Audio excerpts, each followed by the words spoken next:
Hello students, how are you? I hope you will be fit and fine. Children, you all know about good habits यानी कि अच्छी आदतें. For example, always keep yourself neat and clean. अपने आप को हमेशा साफ सुथरा बनाए रखना. Be punctual, समय का पाबंद होना. Speak the truth, हमेशा सच बोलना.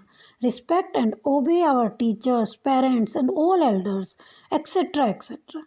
Okay, तो बच्चों हमें अपने बड़ों की बातें ध्यान से सुननी चाहिए और उनका कहना भी मानना चाहिए, नहीं तो एक दिन हमें भारी नुकसान उठाना पड़ सकता है। कुछ इसी तरह की एक इंटरेस्टिंग स्टोरी आज हम अपनी बुक में स्टडी करेंगे, which name is flying together. Okay, so let's start. Deep in a forest stood a very tall tree. जंगल में एक बहुत ही लंबा पेड़ था। Its leafy branches spread out like strong arms. उसकी जो पत्तीदार शाखाएं थी, लीफी कहते हैं पत्तीदार, ब्रांचेस शाखाएं, उसकी जो पत्तीदार शाखाएं थी वो मजबूत भुजाओं की तरह से, लाइक स्ट्रॉन्ग आर्म्स, मजबूत भुजाओं की तरह से स्प्रेड आउट चारों तरफ फैली हुई थी। This tree was the home of a flock of wild geese. इस पेड़ पर एक जंगली हंसों का झुंड रहता था। अ फ्लॉक ऑफ वाइल्ड गीज मतलब जंगली हंसों का झुंड। दे फेल्ट सेफ देयर, वो वहाँ पर सुरक्षित महसूस करते थे। One of the geese was a wise old bird. उन्हीं हंसों में से एक बूढ़ा हंस बहुत ही बुद्धिमान था। ही noticed a small creeper eight the foot of the tree. एक दिन उस बूढ़े हंस ने नोटिस किया, नोटिस कहते हैं देखा, एक दिन उसने देखा कि एक छोटी सी बेल, स्मॉल क्रीपर छोटी सी बेल, at the foot of the tree यानी पेड़ के नीचे उगी हुई है। He spoke to the other birds about it. उसने उस बेल के बारे में दूसरे पक्षियों को बताया, दूसरे हंसों को बताया। Do you see that creeper, he said to them. उस बूढ़ी चिड़िया ने, बूढ़े हंस ने उनसे कहा, क्या तुमने उस बेल को देखा? लेट अस डेस्ट्रॉय इट, चलो इसको नष्ट कर देते हैं। Why must we destroy it, asked the geese in surprise. जो दूसरे हंस थे उन्होंने सरप्राइज होकर के पूछा, why must we destroy it, हमें इसको क्यों नष्ट कर देना चाहिए? इट इज़ सो स्मॉल, ये इतनी छोटी तो है। What harm can it do, क्या नुकसान पहुंचा सकती है ये? My friends, replied the wise old bird. जो वो बुद्धिमान बूढ़ी चिड़िया थी उसने जवाब दिया, my friends, that little creeper will soon grow. ये जो छोटी सी बेल अभी दिख रही है ये बहुत बड़ी हो जाएगी। As it creeps up this tree, जैसे जैसे ये इस पेड़ के ऊपर बड़ी होएगी या चढ़ेगी इसके ऊपर, it will become thick and strong, ये बहुत मजबूत मोटी हो जाएगी। What of that, ask the geese. हंसों ने कहा, तब क्या होगा? What harm can a creeper do us, एक बेल हमें क्या नुकसान पहुंचा सकती है? Don't you see, replied the wise old bird. जो वो बुद्धिमान बूढ़ा हंस था उसने जवाब दिया, डोंट यू सी, क्या तुम नहीं देखते हो? With the help of that creeper it will be possible for someone to climb this tree. इस क्रीपर की मदद से, इस बेल की मदद से हो सकता है कोई भी इस पेड़ के ऊपर चढ़ जाए, क्योंकि फ्यूचर में ये जब मजबूत और मोटी हो जाएगी तो कोई भी आसानी से इसका सहारा लेकर के इस पेड़ के ऊपर चढ़ सकता है। अ Hunter can come up and kill us all, कोई भी शिकारी इसके ऊपर आ सकता है और हम सबको मार सकता है। Well there is no hurry, they replied. हंसों ने रिप्लाई किया, हंसों ने जवाब दिया कि कोई जल्दी नहीं है अभी। The creeper is very small, ये जो क्रीपर है ये बहुत छोटी है। It would be a pity to destroy it now, इसको अभी ख़त्म कर देने में बहुत दया आ रही है, यानी कि इसको अभी हमें ख़त्म नहीं करना चाहिए, अभी छोटी है। Destroy the creeper while it is still young, the old bird advised। जो बूढ़ा हंस था उसने एडवाइस किया, उसने सलाह दी कि इसको अभी ख़त्म कर दो क्योंकि ये अभी छोटी है। Now it is tender and you can cut it easily, अभी ये बहुत कोमल है, तुम इसको आराम से काट सकते हो। ईजीली कहते हैं आसानी से काट सकते हो।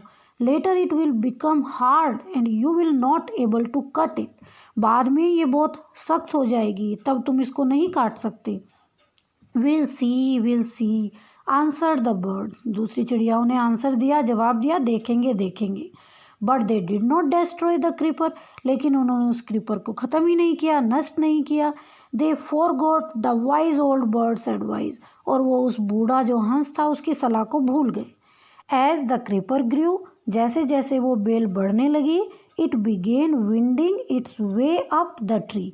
तो ये जो है उस पेड़ के चारों तरफ ऊपर तक पहुंच गई जाते हुए। Stronger and stronger it became until it was as strong as a thick रॉप।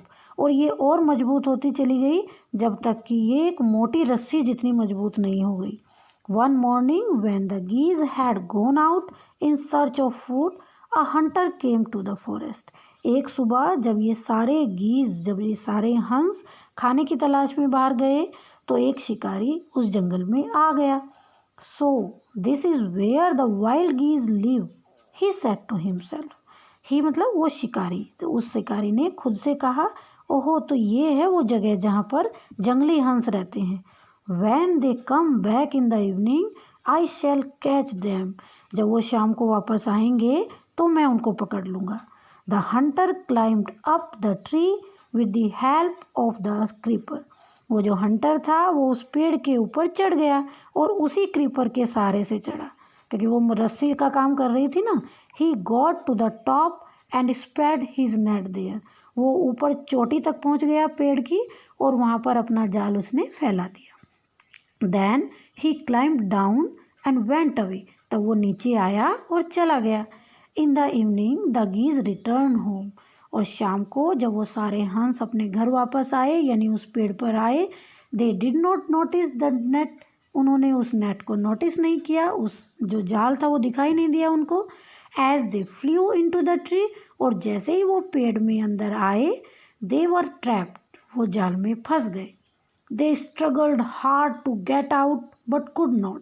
उन्होंने खूब जोर लगाया, स्ट्रगल कहते हैं खूब इधर उधर अपने पंख जो हैं फड़फड़ाए कि हम किसी तरह से जाल से बाहर आ जाएं, बट कुड नॉट, लेकिन वो बाहर नहीं आ सके। Help help cried the geese। हंसों ने चिल्लाना शुरू किया, हेल्प हेल्प, बचाओ बचाओ। We are caught in the hunters net, कि हम शिकारी के जाल में फंस गए हैं। Oh what shall we do, अब हम क्या करेंगे। Don't make a fuss now said the wise old bird. बुद्धिमान हंस ने कहा, अब हल्ला गुल्ला मत करो, अब शोर मत करो। Long ago I told you to destroy the creeper. बहुत पहले ही मैंने तुम्हें इस क्रीपर को डिस्ट्रॉय करने के लिए बोला था, बट यू डिड नॉट, लेकिन तुमने नहीं किया। Now see what has happen, अब देखो क्या हो गया है। Tomorrow morning the hunter will come back and kill us all. कल सुबह हंटर आएगा और हम सबको मार देगा। We were foolish wept the birds. वो हंस जो है सब रोने लगे कि हम बहुत मूर्ख थे। We are very sorry we did not listen to you. हमें बहुत दुख है, हमें बहुत पछतावा है कि हमने आपकी बात नहीं मानी। Please tell us what to do. कृपया बताइए अब हम क्या करें। Then listen carefully replied the wise bird. बुद्धिमान जो हंस था उसने कहा कि ध्यान से सुनो। When the hunter comes you must all pretend to be dead। जब कल हंटर आएगा तो तुम सब ऐसा दिखावा करना, प्रिटेंड कहते हैं दिखावा करना, टू बी डेड, जैसे कि तुम सब मरे हुए हो, यानी कि डेड हो। जस्ट लाई स्टिल, चुपचाप से लेटे रहना। The hunter will not want dead birds. शिकारी को मरी हुई चिड़ियाएँ नहीं चाहिए। He will throw us to the ground. वो हम सबको ज़मीन पर फेंक देगा, ग्राउंड पर फेंक देगा। It will then be easy for him to climb down, collect the dead birds and take them home. तब शिकारी के लिए पेड़ से नीचे उतरकर सारी मरी हुई चिड़ियाओं को इकट्ठा करके घर ले जाना आसान हो जाएगा, तो इसलिए वो हम सबको ज़मीन पर फेंक देगा। When the last of us has been thrown down। और जब हम में से लास्ट चिड़िया को नीचे फेंका जाएगा, we must quickly get up and flew away. तो हम एकदम से उठ करके उड़ जाएंगे। In the morning the hunter came to the tree and climbed up. सुबह हंटर आया और पेड़ पर चढ़ गया। He looked at the geese in the net. तो उसने उन सारे हंसों को जाल में फंसा हुआ देखा। They are all dead, he muttered to himself. वो अपने मन ही मन बड़बड़ाने लगा कि ये तो सब मर गई हैं। He threw them out of the net one by one. उसने एक एक करके सबको जाल से नीचे फेंकना शुरू कर दिया। The birds lay still until the last one had been thrown down. सारे हंस जमीन पर बिल्कुल शांत लेटे रहे जब तक कि उसने आखिरी हंस को, आखिरी चिड़िया को भी नीचे फेंक नहीं दिया। Then all at once they got up, flapped their wings and flew away. तब एक साथ अचानक वो उठे, अपने पंखों को फड़फड़ाया और उड़ गए। The Hunter was taken by surprise, और जो शिकारी था वो आश्चर्य से देखता ही रह गया। From the top of the tree he watched all the geese flew away, और पेड़ के ऊपर से ही उसने देखा कि सारे हंस उड़ गए हैं। That's all children, so it was your story. It is taken from Panchatantra written by Vishnu Sharma. Panchatantra एक स्टोरी बुक है जिसको विष्णु शर्मा ने लिखा है और इंग्लिश में इसकी ट्रांसलेशन शिव कुमार जी ने की है। And children, rest of the work यानी question answer and other exercises we will do in our next video, flying together part 2. Okay, till then, bye bye and have a good day.